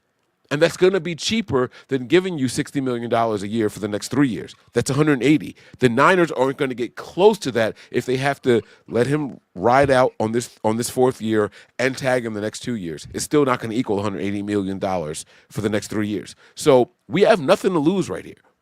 Let's sit back and really assess the situation. I'm not saying that that's what they're going to do. I'm saying that there's a value in having that option, and let's really discern between a guy and the guy. We have to make that. We're not the Jaguars, guys. The Jaguars don't have Super Bowl aspirations in the year that they signed Trevor Lawrence, right? The Cowboys don't know who that next quarterback is going to be. They are dependent on Dak Prescott, right? But the Niners have had a supporting cast for whoever their quarterback is, whether it be Jimmy Garoppolo, whether it be Nick Mullins, whether it be C.J. Beathard. You go back through the years, the Niners have had at least playoff aspirations regardless of who their quarterback is. We had it this past year, and Brock Purdy was healthy for all those games, and we still couldn't make the postseason. Now we don't know if you're that guy, so let's improve all the weapons around you. Let's get in better cash situations and see if you're that guy or not. Let's see if you're that guy or not, and then put it out there on the field before we commit $60 million a year to you, because that is what the market is. Anybody out there saying, oh, my God, he's not going to go out there and get $50+ million a year, you are absolutely wrong. The report came out that said they started their negotiations at 45. And all of you guys know that you start negotiations low.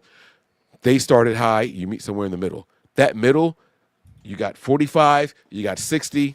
Matt, you're better at math than I am probably, especially right now with what I've been drinking tonight. There you go. 52 and a half. That's the middle ground. And if I'm if I'm Brock Purdy's agent, I don't even know if I want to accept that. We're going to 55 or more. Or you're going to accept the deal and chance playing on the franchise tag. You're going to hold them to hold their feet to the fire, because if the cap goes up, those quarterbacks are going to get a percentage of what that cap is. They're not going out there just saying, oh, well, the cap went up $20 million, but the top guy is still only getting 60. No, he's going to play the percentage game.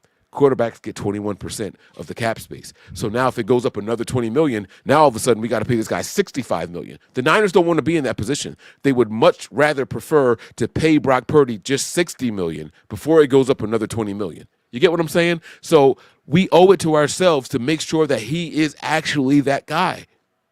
We owe it to ourselves.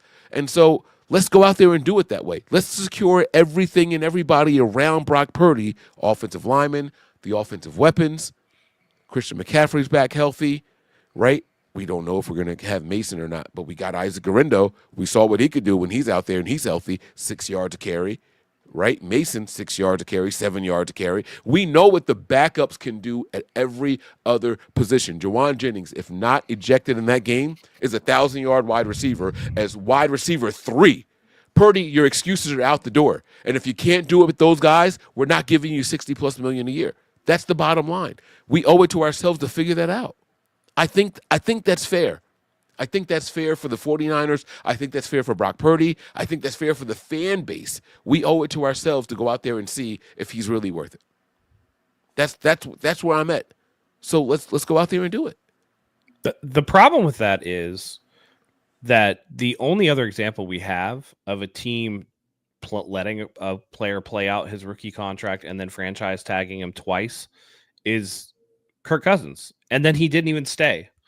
So, and again, I don't think AAV matters as much as guaranteed dollars. Like, you could say $45 million a year. That doesn't even matter if the guarantees aren't there. Like, the actual fully guaranteed portion difference between Deebo Samuel's 3-year 77.5 and Brandon Aiyuk's 4-year 120 is $4 million on fully guaranteed money. Not like, there's injury guarantees and stuff like that. But it's again, it's going to be a negotiation. They're going to have to shit or get off the pot with somebody, right? Because if they go through and Purdy doesn't work out, then I can't imagine this regime's going to get another shot to get it right. That would have been, you can discount year one or whatever, right? Like they brought in Brian Hoyer and they brought in CJ Beathard. And that was really like, you're the worst of the worst. You're just trying to get through the year to get somebody better, right? They get Jimmy Garoppolo. So Jimmy Garoppolo is your first guy. You extended him. That's your guy. Then you draft Trey Lance. That's your second guy. And then you move on to Brock Purdy. That's your third guy. You don't get a fourth at that point. So I think that at least for John and Kyle, they want to pay Purdy because that's the guy they're going to be tied to. So at that point, they're going to want to get that done.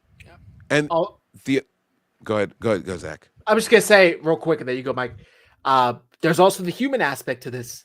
Like, these aren't just numbers or players on our Madden team. Like, Brock Purdy's like, fuck you, dude. Like, I've been playing my ass off. I want a long-term deal. Like Matt said, the second they can't franchise tag him, he might say, I'm out of here. I'm going to the first team that's willing to negotiate me a solid deal because you guys raked me over the coals and pulled me each and every way and fucked me with no long-term security, no long-term deal done. I don't want anything to do with you guys. Like, that's a very real aspect where he could be irked and rubbed the wrong way by the 49ers saying, prove it again, prove it again, prove it again. So I'm just throwing that out there, Mike. Please. No, Well, but yeah.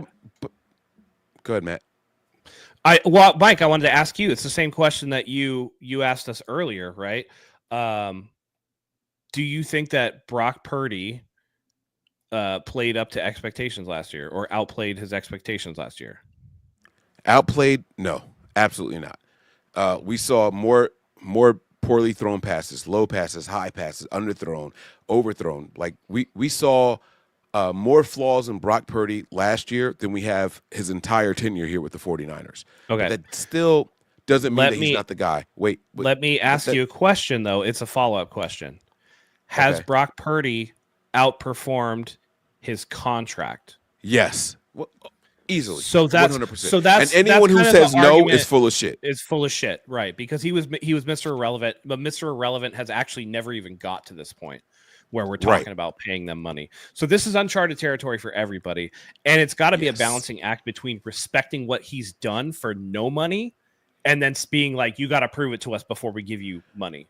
And so again, it's going to be a negotiation, but there does have to be a little bit of understanding on the 49ers part that this dude who you had no fucking expectations for came in and did really big things for you that have never been done before. And, it is kind of sort of a reward for services rendered already. But so yes, I agree with everything you said. And I do think that a new contract includes what we expect you to do and what you have done in the past. I do think that a new contract includes both, right? Now, let me flip it and ask you both a question, right? When everything around him wasn't perfect, did Brock Purdy perform to your expectations of a franchise quarterback this past season? And there's no right or wrong answer. I'm literally asking for your opinion. Did he perform to your expectations of a franchise quarterback? Both of you guys. I think based off of what was going on, yeah. Minus there were a couple stinkers, but for a young franchise quarterback, I was pretty okay with how he played. There's nothing that really bummed me out too much. If that's the way to put it. Okay, I like that, Matt.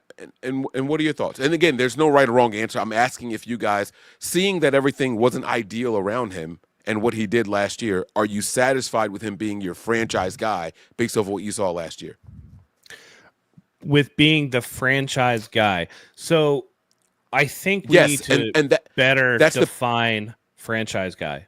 Because I think that he is a top 5 quarterback in the NFL? No, I do not. I don't think that he's going to pierce the Josh Allen, Joe Burrow, that tier. But that's not the way that the market works. And so I think that there's two different arguments here. Is he a guy that deserves to be paid? Yes, he does deserve to be paid based off of, again, what he's done. And you can have a guy. But when you look at like this, I'm looking at quarterback average salary per year. You can't tell me that Dak Prescott, Jordan Love, Trevor Lawrence, Tua Tagovailoa, Jared Goff, Kyler Murray, Deshaun Watson, and Kirk Cousins should all be deserving of making more than Patrick Mahomes. And yet all of them do. So when you're looking at what the going market is, you're not paying for like, we need out of Brock Purdy what Buffalo gets out of Josh Allen. We need out of Brock Purdy. No, you're given based off of the market for your team.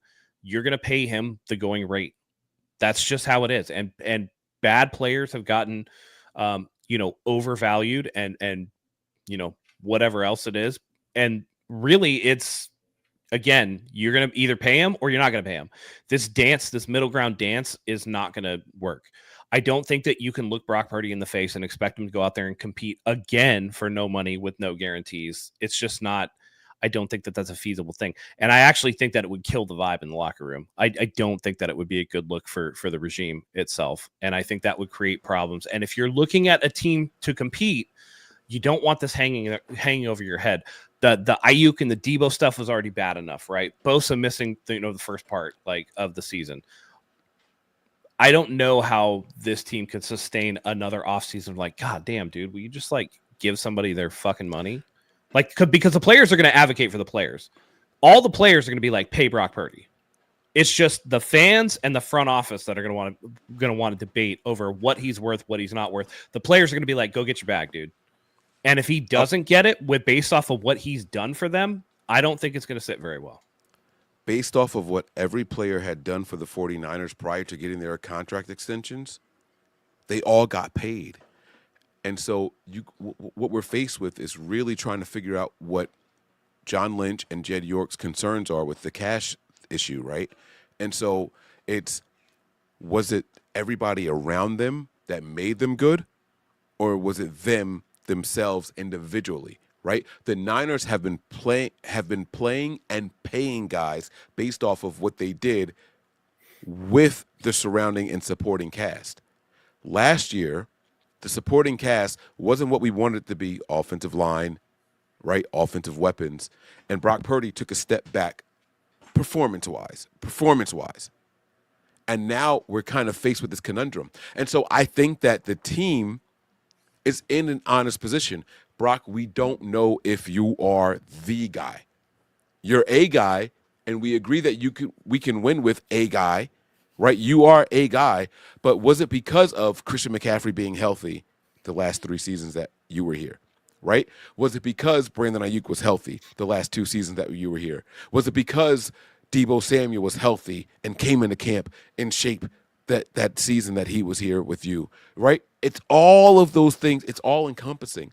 And I think that what they're hesitant about right now is, what if it's because of all of those guys around him? Why didn't Brock Purdy win the MVP? Why wasn't he a legitimate MVP candidate? It's because of so many weapons around him, right? Everyone said that Brock Purdy plus the Avengers equals success. That's why people were hesitant to vote for Brock Purdy as an MVP candidate. And then all of a sudden, when those Avengers weren't around him, Brock Purdy took a major step back. I don't think the 49ers are wrong to just have a little bit of pause in saying, okay, you're the guy.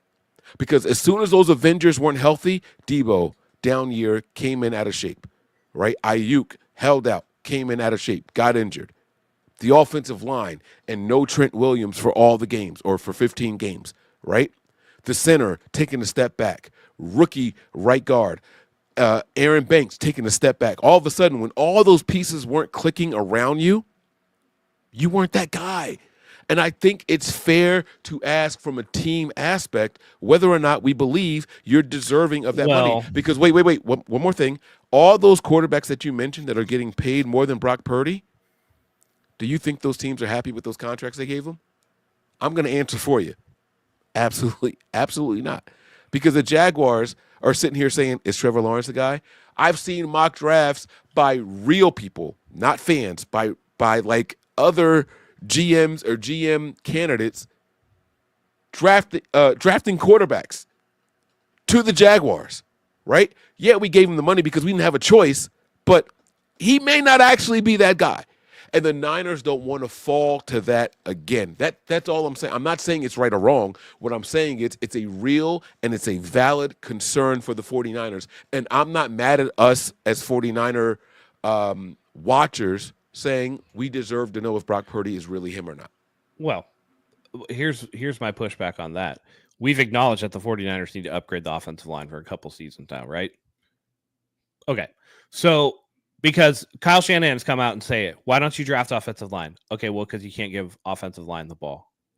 Like, they don't score touchdowns, right?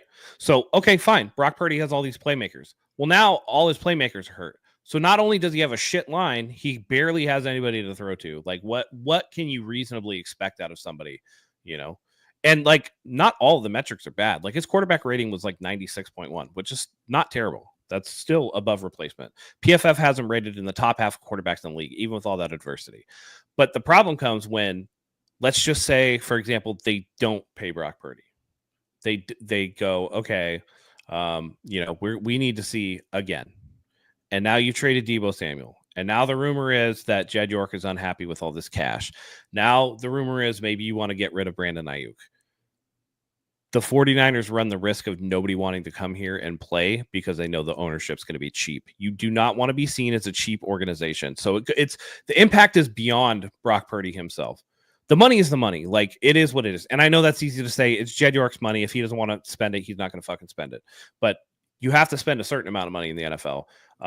And that's just the nature of it. They're going to pay players. You're going to pay players.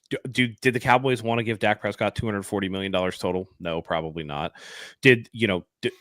I mean, even somebody like Joe Burrow, like the Bengals have to eat $55 million a year for Joe Burrow. That's going to hamper, is T. Higgins going to be back there? Like, are they actually going to just keep franchise tagging him? What do you do with Jamar Chase when he's up? You already lost Joe Mixon. Sam Hubbard just retired. Like, you lose talent left and right. Hendrickson's up. Is. I mean, of course they're not happy, but at the end of the day, there is a market. There is such a thing as a market, and you can't. Again, you run the risk of people not wanting to play. You run the risk of the veterans in the locker room if you don't pay Brock Purdy being mad about it. And then if you decide we're just going to move off of Brock Purdy altogether, what's your alternative? Yeah. And if it's not better than Brock Purdy, then you run the risk of the veterans going like, damn, dude, I'm wasting another year here. And that's when you get people like a Myles Garrett or a Max Crosby go like, get me the fuck out of here. And so you run the risk. You actually do run the risk, Mike, of becoming a team like the Jaguars.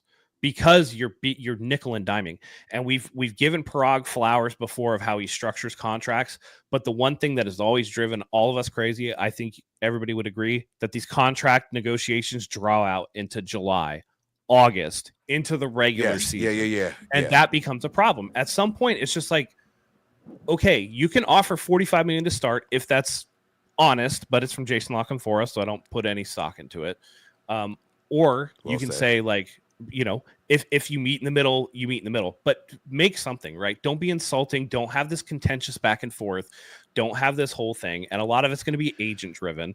I think that you need to have good faith negotiations. And if you sign, you sign. If you don't, then like that sucks, but make it come. Don't let it drag out in the media like this over and over and over again. It just poisons the well for the future. I just think the 49ers spent too much time paying guys for what they did in the past and not what they project them to do in the future, right? So remember when I came on? Well, like who though? Because they paid Deebo after the big season, right? Mm-hmm. Yeah, right. So it's like okay, so it was right. You just did this, but Deebo got it when he was like 25 years old. The expectation is that you carry it forward, right? Same thing with Brandon Aiyuk. Brandon Ayuk's numbers are on an upward trend, so you expect that trend to continue. Sure. I think that's not unreasonable to assume. But that's looking back at it in hindsight because they paid Fred Warner and his numbers are great. They paid George Kittle. His numbers are great. We were both wrong about George Kittle, by the way. Wait. We were wrong for you 1 said year. George Kittle would never have 1,000. I said yes. And this last year was the 1 year that I was wrong. He had 2 seasons before that where I was right. And I apologized once I was wrong. Let's be very clear. I am owning everything that I've said, right? For 2 seasons, George Kittle did not live up to those contract expectations production-wise. Production-wise, not as an overall tight end and a blocker and all that shit, right? But overall production-wise, I said George Kittle is never going to be a 1,000-yard receiver again. I was wrong this year and this year only. And I ate it. No. He was a 1,000-yard receiver last year too. But this is second straight 1,000-yard season. Yeah. So you're right. I owned it at the end of last year, and then this year I was like, oh, he had a career year. Yeah. But my point is that the contract was given. I said he's not going to live up to it. He didn't live up to it immediately, and then it was like, okay, never mind. He did get it, and I came on here and I owned it. My point is that the Niners keep paying these guys big money for past production, and not what they see these guys doing forward. It's what they hope these guys do going forward. And that's kind of what they want to hold off against with the quarterback position because that demands so much more money. Now, forget all of that stuff for 1 second. Forget all of it, right? I want to ask you guys this question. If the offensive line is average and the offensive weapons are average, and you have Kyle Shanahan, who is this genius offensive coordinator, do you think Brock Purdy can make a deep push into the postseason? I don't care about the names that he's throwing to. I don't care about the names that are at the running back position. I don't care about the names on the offensive line. If everybody else around Brock Purdy is average, does he elevate the team? Because that's what I think the 49ers are worried about, and that's their conundrum. We are not the Cowboys. The Cowboys have to sell tickets. The Cowboys have to sell jerseys. The Niners aren't that. We still have Fred Warner that's going to sell jerseys. We still have George Kittle who's going to sell jerseys. We still have Trent Williams. We still have Christian McCaffrey. Those guys are going to sell jerseys. But if that offensive line doesn't perform for them, they're fucked, right? If that defensive scheme, that's why we got Robert Saleh back, right? If that defensive scheme isn't going to help live up to that hype, we got Diamador Lenore. We believe in all of those guys, right? But we're going to sell those jerseys. If those guys aren't going to perform, can Brock Purdy elevate? Can he take us to the next level? Can he make sure that this average offense is a little bit above average? That's the question. I'm not, and it's we don't know, but I think that we got an inkling of that this year. I would say that it's more likely than not that he would, simply because we've noted that when he plays on schedule and the ball comes out and goes where it's supposed to go on time, it's like he's really accurate. And so you get the receiver in a good spot and you let them make a play, right? The offensive line thing, again, the offensive line was not even average this year. The offensive line was terrible. It was really bad. Terrible. Brendel somehow was like the 51st ranked center in pass blocking. Right? Yeah. McKivitz was like 47th in pass blocking for a tackle. Yeah. But that's terrible. I don't even know what Banks was, but Banks took a huge step back as well. Trent Williams was out, so then it was turnstile at the left tackle spot. The really only stalwart of the offensive line was Dominic Pooney, and even he had bouts where pressure was getting in, like not necessarily giving up sacks, but pressure was getting in. And I mean, he's a rookie. When your best offensive lineman or most consistent for the year is a rookie, that's a bad O-line. Okay, so if you give him an average O-line with average weapons, and it won't even be average. If you just have this, if you just didn't even add anybody, right? But you got, year 2 Ricky Pearsall, you got Brandon Aiyuk like halfway through, and he was, at least back out there on the field and healthy, let alone what his production is going to be. You still have Juwan Jennings, you still have George Kittle, and you have a healthy Christian McCaffrey, and you have, by the way, a last place schedule. I think the 49ers would at least make the divisional with Brock Purdy. Yeah, at least the divisional. I think it's more important to have the average offensive line than above average to average weapons. If you give Brock Purdy time, that's the most important thing. If he had the Eagles offensive line, Brock Purdy's throwing for like 5,000 yards, 40 touchdowns. I mean, I really do think he's that caliber of player, but it's hard when the 49ers have invested so little for years in their offensive line outside of 1 to 2 pieces here or there. Trent Williams, now Dominic Pooney. Aside from that, it's scraps and the bottom of the barrel, unfortunately. And you're asking him to make gold out of shit. And here's the craziest part.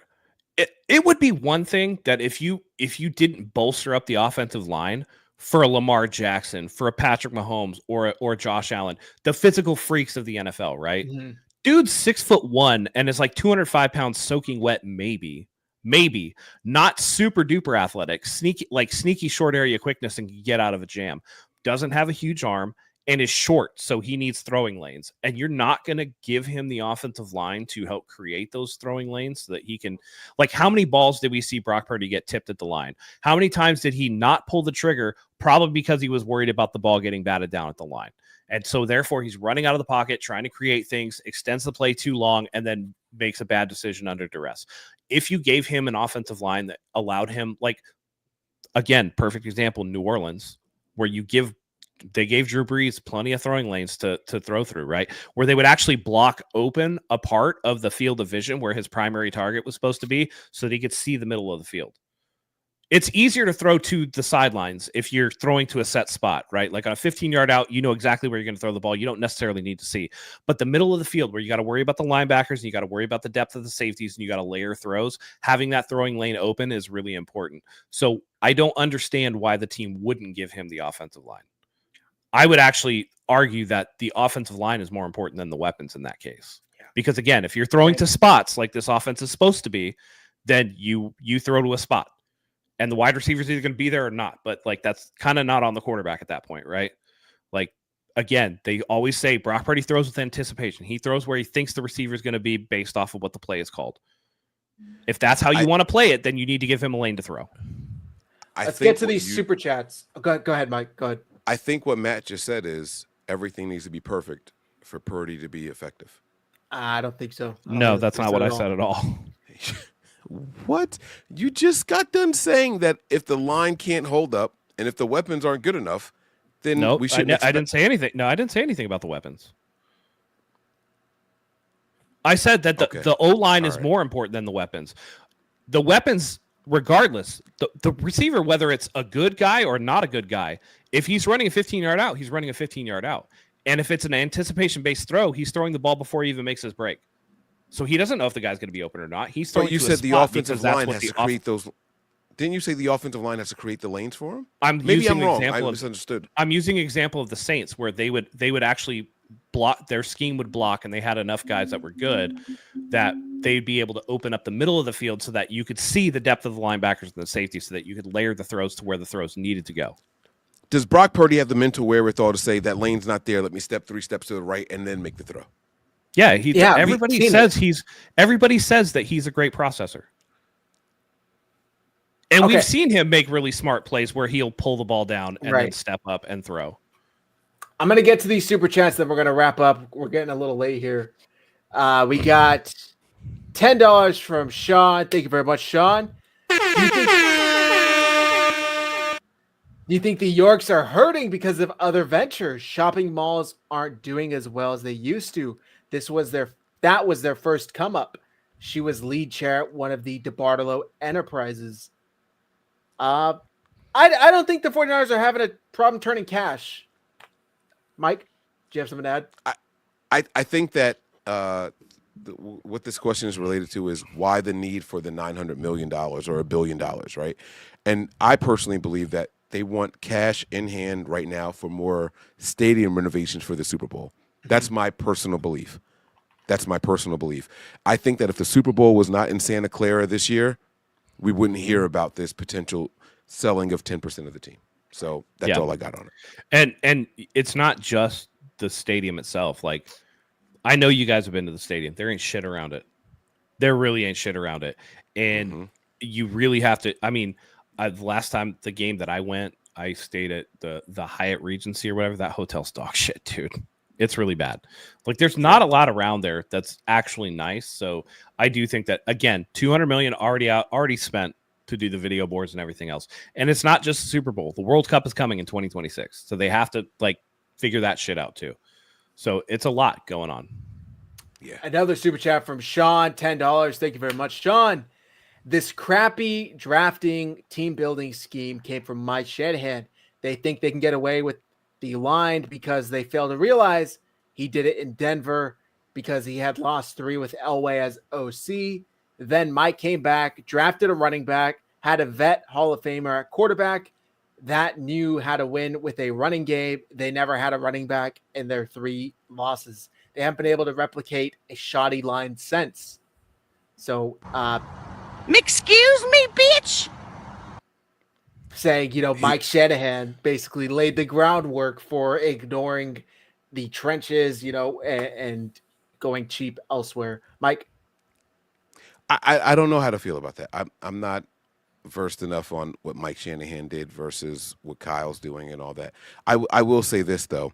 I think that the Niners are trying to learn from the mistakes. They're learning on the fly. They're playing as they go versus having the option of revisionist history. And so it's a little tougher for them. If they're depending on just what Mike Shanahan did and learning from his mistakes and his ways of running a team, you're a little late for that because everything is changing. The NFL is not the same NFL. Guys are faster, bigger, stronger. So you have to worry about what's happening in today's NFL, not what was happening 20 years ago. So Sean, I honestly, I don't know what it is. It's possible that that's what it is, but this team still cares about running backs. They still care about wide receivers. They still care about the quarterbacks. I would like for them to give a half a shit about the offensive line. That's the one position group I would want to see them invest more in this coming season and in the future. I think that's the only way we're going to learn about Purdy is if we just did a dead average offensive line, that would tell you something about Brock Purdy more than, anything else. And if it turns out that he's not the guy and you have, that line in place and then it's time to move on. But I don't think it's really, again, when they went to the Super Bowl, Brock Purdy was being carried, right? And then when, when they didn't have everybody, now the expectations are on Purdy to carry everybody else. So like, you can't have it both ways. You can't be like, oh, this guy sucks, he got carried by everybody. And then when the entire team is injured, you're just like, oh, well, yeah, like, why didn't he carry everybody? All right. I think we're going to leave it there for tonight, guys. It's been a great show. This really was a great show. We went a few places I didn't plan for, but it was great. And I want to thank both of you guys. Obviously, we'll be live again soon. The combine is wrapped up. Free agency starts in a week. So we'll be live within the next 7 days talking about free agency and all that comes with it. Mike, I'm sure the folks already know, but please, please, please let them know where to find you and the best Nothing But Niners content. It is March, and that means March Madness is underway. As soon as the show is over, I will be live again for at least 15 minutes for a Q&A segment. You guys can ask any question you want. No super chat necessary. I am going to on air and surprise my guys over here, Zach and Matt. If you guys want to join me for that Q&A segment, feel free. I plan on going for at least 15 minutes. The cap is 30 minutes because I forgot that March was here. Yesterday was my first day, and I should have been going since March 1st. So I have to do a couple of 30-minute shows to equate the same amount of time. If you guys want to join, it's a Q&A segment where the people in the chat can ask any questions that they want, football-related, personal lives, all that kind of stuff. I answer everything with 100% honesty. If you guys want to join, please feel free. Let me know. I'll send you guys a link. Otherwise, I will be on at least by myself for the next at least 15 minutes. So make sure you guys are locked in, tuned in to the Nothing But Niners channel on YouTube. And then there's the Patreon. That's where all the bonus content is. I have brought you guys some exclusively live shows on Nothing But Niners that did not appear on the Nothing But Niners YouTube channel, that did not appear on the Twitch channel, that did not appear on Instagram or Twitter or anything like that. So make sure you guys subscribe to the channel right here below, patreon.com/NB9ERS. And for all of you guys that are watching right now, and there's a lot of you guys in this chat right now. For all of you watching live right now on the Nothing But Niners channel, please, please, please make sure you subscribe to that name right there under Matt, 49ers Hive channel on YouTube. Appreciate it, Mike. Patreon.com/NB9ERS. Thank you, everybody, for tuning in. Matt, please do us a solid. Carry us out. Yeah, no, good show. Good show. Again, looking forward to see what the 49ers can do. Everything seems to be in flux, but that's what we're going to be here for, to kind of talk y'all through it. So good to have everybody here. Zach, Mike, thank you as always. You guys hold it down, especially when I get a little crazy, but I appreciate you guys nonetheless. So for everybody here in the chat, thank you as always for joining us. Until next time, go Niners.